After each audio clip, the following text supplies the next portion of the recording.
नमस्कार मंडळी, श्री स्वामी समर्थ. मी नंदिनी माझ्या यूट्यूब चॅनलवर तुमचं खूप मनापासून स्वागत करत आहे. तुमच्या मनातील सर्व चांगल्या इच्छा स्वामी महाराज पूर्ण करो ही स्वामींच्या चरणी प्रार्थना करते आणि आजच्या व्हिडिओला सुरुवात करते. तर आज आहे मार्गशीर्ष महिन्यातील गुरुवार आणि हा शेवटचा गुरुवार आहे. या दिवशी आलेली आहे मार्गशीर्ष महिन्यातील अमावस्या. या दिवशी मार्गशीर्ष महिन्यातील शेवटचा गुरुवार असल्यामुळं आपल्याला गुरुवारचे जे व्रत करत आहेत त्यांना या दिवशी सांगता करायची आहे, म्हणजेच या व्रताचं उद्यापन करायचं आहे. असं म्हटलं जातं की मार्गशीर्ष महिन्यामध्ये जे गुरुवारचे व्रत आहे ते जर आपण केलं तर माता लक्ष्मी आपल्या घरामध्ये आपल्यावरती प्रसन्न होते आणि माता लक्ष्मीच्या आशीर्वादाने आपल्या घरामध्ये सुख, शांती, समृद्धी, ऐश्वर्य, धन, संपत्ती या सर्व गोष्टी कायमस्वरूपी टिकून राहतात. त्यामुळेच बरेच महिला ज्या आहेत तर या मार्गशीर्ष महिन्याचं गुरुवारचं व्रत करत असतात.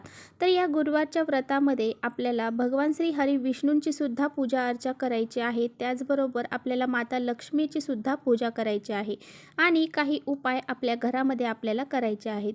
तर आज संध्याकाळी आपल्याला असा दिवा लावायचा आहे आणि त्या दिव्याखाली अशी ही एक वस्तू ठेवायची आहे, ज्यामुळे आपल्या घरामध्ये धन, पैसा, संपत्ती ही कायमस्वरूपी येत राहील आणि नवीन वर्षामध्ये तुमच्या सर्व ज्या इच्छा आहेत तर त्या आवर्जून पूर्ण होतील. त्यासाठीच आपल्याला हा एक उपाय करायचा आहे. याबद्दलच आपण व्हिडिओमध्ये जाणून घेणार आहोत. त्यामुळे व्हिडिओ कुठे स्किप न करता शेवटपर्यंत नक्की बघावा, जेणेकरून तुमच्यापर्यंत योग्य ती माहिती पोहोचली जाईल. तुम्ही जर आपल्या चॅनलवरती नवीन असाल तर चॅनलला सबस्क्राईब करा आणि असेच माहितीपूर्ण व्हिडिओ पाहण्यासाठी बेल आयकॉनलाही प्रेस करा, म्हणजे मी जेव्हा नवीन व्हिडिओ अपलोड करेन त्याचं नोटिफिकेशन सर्वात अगोदर तुम्हाला मिळेल आणि तुम्ही एकही व्हिडिओ मिस करणार नाही. तर बघा, आज गुरुवार आहे आणि गुरुवार हा माता लक्ष्मीला समर्पित आहे. त्याचबरोबर भगवान श्री हरी विष्णूंना देखील गुरुवार समर्पित आहे. माता लक्ष्मीची आपल्यावरती कृपा होण्यासाठी भगवान श्री हरी विष्णूची देखील आपल्याला पूजा करायची आहे. त्यामुळेच पहा, आपल्याला जो गुरुवार आहे आणि अमावस्या आहे आणि या दिवशी आपल्याला असा हा दिव्याचा उपाय करायचा आहे. दिव्याखाली काही वस्तू ठेवायच्या आहेत. तर आपल्याला काय करायचं आहे, तर आज संध्याकाळी आपल्याला देवघरामध्ये बसायचं आहे, आसन टाकून बसायचं आहे आणि त्याचबरोबर देवघरामध्ये जो दिवा आहे तर तो दिवा आपल्याला सर्वात प्रथम लावून घ्यायचा आहे. म्हणजे बघा, तुम्ही हा उपाय जो आहे तुम्ही जिथे पूजा मांडणी केली आहे, गुरुवारची पूजा मांडणी जिथे केलेली आहे तिथे करायचा आहे. जर तुम्ही गुरुवारची पूजा करत नाही किंवा मग तुम्ही उपवास पकडत नाही, ती पूजा मांडणीही करत नाही, तर तुम्ही हा उपाय तुमच्या देवघरासमोर करायचा आहे. तर तुम्ही दोन्हीपैकी कुठेही हा उपाय करू शकता. माता लक्ष्मीसमोर आपल्याला हा उपाय करायचा आहे. माता लक्ष्मीचा जो फोटो आहे त्याच्यासमोर आपल्याला हा उपाय करायचा आहे. त्यामुळे आपल्याला एक तांब्याचं ताट घ्या किंवा पितळाचं घ्या किंवा स्टीलचं घ्या, कोणतंही घ्या. एक प्लेट आपल्याला घ्यायची आहे. त्यामध्ये आपल्याला एक स्वास्तिक काढायचं आहे. तर हे स्वास्तिक जे आहे तर ते हळद आणि कुंकवाच्या साह्याने आपल्याला काढायचं आहे आणि ते स्वास्तिक काढल्यानंतर त्या स्वास्तिकमध्ये आपल्याला ते 4 बिंदू आहेत तर ते द्यायला विसरायचं नाही.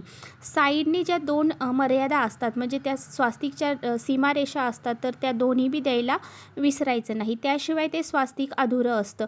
त्यामुळे आपल्याला शास्त्रशुद्ध पद्धतीने स्वास्तिक काढून घ्यायचं आहे आणि त्यानंतर तर पहा, आपल्याला त्याच्यावरती थोडीशी तांदूळ आणि चण्याची डाळ हे तर आपल्याला घ्यायचंच आहे. आपल्याला त्या दोन्ही वस्तू घ्यायच्या आहेत. त्याचबरोबर तुम्ही 3 धान्य वेगवेगळे सुद्धा अजून घेऊ शकता. हे 2 धान्य आणि अजून वेगळे 3 धान्य तुम्ही कोणत्याही डाळी घेऊ शकता. मुगाची असेल किंवा मग तुमच्याकडे जी डाळ असेल तर ती घेऊ शकता. बघा, त्याचबरोबर हे 5 धान्य घ्यायचे आहेत. पहिल्यांदा आपल्याला तांदूळ आणि चण्याची डाळ तर घ्यायचीच आहे.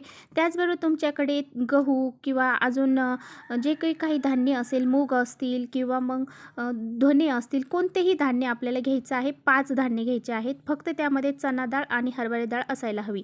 आणि त्यानंतर आपल्याला 2 लवंगा घ्यायच्या आहेत आणि 2 वेलच्या देखील घ्यायच्या आहेत. आणि ह्या स्वास्तिकवरती आपल्याला हे धान्य ठेवायचं आहे. तर तुम्ही गोलाकार त्याची रास बनवू शकता, साईडने ठेवू शकता. तर त्याच प्रकारे आपल्याला ठेवायचं आहे आणि त्यावरती आपल्याला एक दिवा ठेवायचा आहे. तर तो दिवा जो आहे तुम्हाला सांगितलं आहे, पितळेचा, तांबेचा, कोणत्याही प्रकारचा घेऊ शकता. अगदी कणकेचा बनवून जरी घेतला तरी चालेल. कणकेच्या दिव्यामध्ये खूप सारी सकारात्मकता असते. त्यामुळे कणकेचा जर दिवा घेतला तर तो खूप महत्त्वाचा ठरतो. त्यामुळे तुम्ही कणकेचा दिवा जरी घ्या तर पहा, कणकेचा दिवा जर तयार करून घेतला तर माता लक्ष्मी आपल्यावरती खूप प्रसन्न होते आणि ज्या काही इच्छा मनोकामना आहेत आपल्या त्या लवकरात लवकर पूर्ण होतात. तर असा हे कणकेचा दिवा तयार करून घ्या. त्यामध्ये थोडीशी हळद टाका, मीठ टाकायचं नाही. असा एक दिवा तयार करा, त्यामध्ये आपल्याला टाकायचं आहे. तर पहा, हा दिवा घेतल्यानंतर त्यामध्ये आपल्याला शुद्ध गाईचं तूप टाकायचं आहे. जर आपल्याकडे नसेल तर मग तुम्ही तेल टाकलं तरी चालेल, परंतु शुद्ध गाईचं तूप जर आपण यामध्ये घातलं तर आपण लक्ष्मी प्राप्तीसाठी उपाय करत आहोत. त्यामुळे यामध्ये तुम्ही शक्य झालं तर शुद्ध गाईचं तूपच घाला. आणि त्यानंतर ह्या दिव्यामध्ये आपल्याला 2 वातींची एक वात करून लांब वात आपल्याला लावायची आहे. आणि हा दिवा जो आहे तर तो आपल्याला, आपण जे धान्य ठेवलेलं आहे प्लेटमध्ये स्वास्तिक काढून, त्याच्यावरती हा दिवा ठेवून द्यायचा आहे आणि प्रज्वलित करायचा आहे. आणि ज्या आपल्या घरामध्ये धने असतात पहा, धने 5 धने आपल्याला घ्यायचे आहेत आणि ते त्या दिव्यामध्ये आपल्याला टाकायचे आहेत. अशा प्रकारे आपल्याला हा उपाय करायचा आहे. त्या दिव्याला आपल्याला हळदी कुंकू वाहायचं आहे, फूल अर्पण करायचं आहे, धूप दाखवायचा आहे. तर पहा, हा जो दिवा आहे तर तो आपल्याला 5:30च्या नंतरच लावायचा आहे.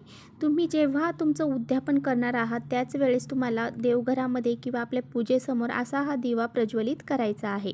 तर हा दिवा जो आहे तर आपल्याला लक्ष्मी येण्याच्या टाईममध्ये आपल्या घरामध्ये लावायचा आहे. तर ह्या टायमाला लावला तर अतिशय उत्तम. तुम्ही 5:30च्या नंतर कधीही तुमच्या घरामध्ये असा हा दिवा प्रज्वलित करू शकता. तर अशा प्रकारे आपल्याला असा हा एक दिवा आपल्या देवघरामध्ये पूजेसमोर लावायचा आहे. आता बघा, दुसऱ्या दिवशी काय करायचं, तर दुसऱ्या दिवशी आपलं तुम्ही जर हा कणकेचा दिवा बनवलेला असेल तर तो तुम्ही एखाद्या झाडाखाली, मोठ्या झाडाखाली नेऊन टाका, जेणेकरून ते इथं कीटक मुंग्या ज्या येतील तर तो दिवा खाऊन घेतील.